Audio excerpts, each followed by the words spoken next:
Le docteur en chef de chez Pfizer balance toute la vérité sur l'injection. Il faut vraiment que ça se propage à vitesse grand V, pas un seul mot dans les médias. Il évoque à l'intérieur de cette vidéo les femmes qui ont été vaccinées et qui ont perdu leur bébé. Les tests qui n'ont pas été faits, ça y est, c'est avoué. On n'a pas arrêté de le dire, on a balancé les contrats Pfizer, on n'a pas arrêté de faire des vidéos. Et bien là, c'est le docteur en chef de chez Pfizer qui balance tout. Les morts à cause de la piqûre, les cancers à cause de la piqûre, tout est là. Il suffit juste de faire exploser la vérité. Je compte sur vous pour mettre un petit like et un petit partage.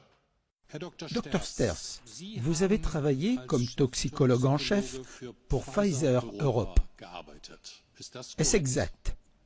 Oui, c'est exact. J'étais responsable de toutes les expérimentations animales servant à la sécurité des médicaments.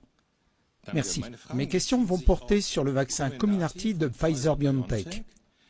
Vous vous êtes penché intensément sur l'homologation de ce vaccin, ainsi que sur les dossiers, n'est-ce pas?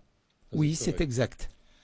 La carcinogénicité de ce vaccin a-t-elle été vérifiée avant son homologation? Non, le risque cancérogène n'a pas été étudié par manque de temps. Je trouve d'ailleurs cela très préoccupant et regrettable qu'aucune étude alternative n'ait été menée. On observe en Allemagne, mais aussi dans de nombreux autres pays, que le taux de natalité s'est effondré après la campagne de vaccination.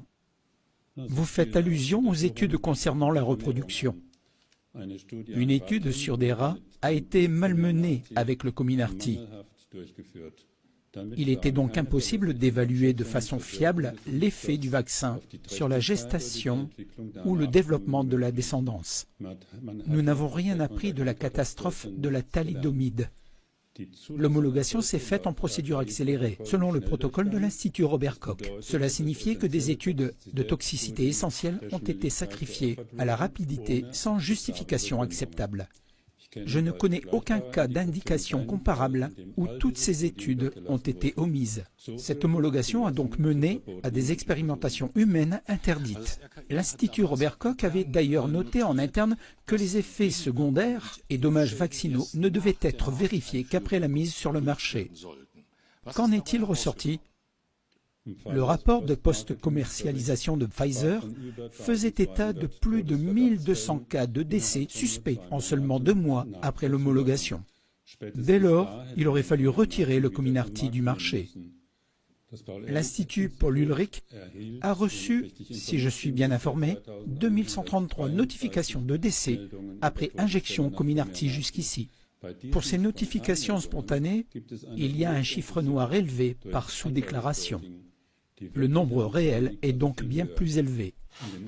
Aux États-Unis, on part d'un facteur de sous-déclaration de 30, par lequel il faudrait multiplier les cas enregistrés.